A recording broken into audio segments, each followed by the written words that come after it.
কোরআন শরীফে ইরশাদ হয়েছে, যারা হতভাগা তারা জাহান্নামে এ অবস্থায় থাকবে যে তারা গাধার ন্যায় চিৎকার করতে থাকবে, তারা সেখানে চিরকাল অবস্থান করবে। সূরা হুদ ১০৬। জাহান্নামের আয়াত থেকে মুক্তির বিনিময়ে সবকিছু দান করার ইচ্ছা। আল্লাহ তাআলা ইরশাদ করেন, যদি জালেম কাফের মুশরিকদের দুনিয়ার সব সম্পদ এবং তার সাথে এ পরিমাণ আরও সম্পদ থাকে, তাহলে তারা কিয়ামতের দিন ভয়াবহ আযাব থেকে মুক্তি পেতে সবকিছু দিয়ে দিতে চাবে। সূরা জুমার ৪৭। সূরা মাআরেজের এক আয়াতে রয়েছে, কেয়ামতের দিন অপরাধীরা আযাব থেকে মুক্তির জন্য নিজের স্ত্রী পুত্র কন্যা ও ভাইবোন সহ পরিবারের সবাইকে এবং দুনিয়ার সব সম্পত্তি দিয়ে হলেও বাঁচতে চাবে, কিন্তু সেদিন সেখানে কোনো মাল সম্পদ থাকবে না, আর কোন কিছু মুক্তিপণ হিসেবেও গ্রহণ করা হবে না। যদি এমন হয়ও, তবুও তা বিনিময় হিসেবে কখনো কবুল করা হবে না।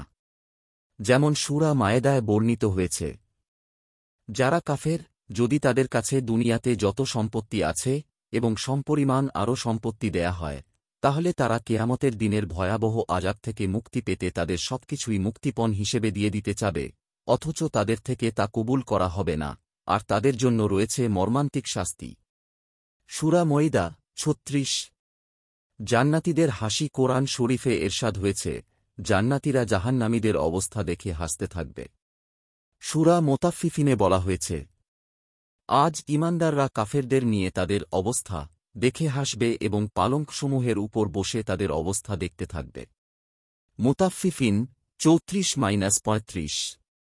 তাফসির দুররে মানসুরে হযরত কাতাদাহ থেকে বর্ণিত, জান্নাতে এমন কিছু জানালা হবে যেগুলো দিয়ে জান্নাতীরা জাহান্নামীদের করুণ অবস্থা দেখতে পাবে, আর তাদের নিয়ে হাসাহাসি ঠাট্টাবিদ্রূপ করবে, যেমন দুনিয়াতে মুমিনদের দেখে তারা হাসাহাসি ও ঠাট্টাবিদ্রূপ করত, উদ্দেশ্যপূর্ণ ইঙ্গিত করে মজা লুটত, এমনকি ঘরে বসেও তাদের সমালোচনা করত। আল্লাহ তাআলা বলেন, যারা সীমালঙ্ঘনকারী তারা ঈমানদারদের নিয়ে হাসত। মুতাফফিফিন ২৯। সূরা মুমিনে আছে, জাহান্নামীদের আল্লাহ তাআলা বলবেন, আমার বান্দাদের মধ্যে একদল ঈমানদার ছিল, যারা আমার কাছে আরজ করত, হে আমাদের পরওয়ারদেগার, আমরা ঈমান এনেছি, আমাদের মাফ করে দিন, আমাদের প্রতি রহম করুন, আপনি সকল রহমকারী থেকে বড় রহমকারী। তোমরা তাদের বিদ্রূপের পাত্র বানিয়ে রাখতে, এমনকি তোমরাস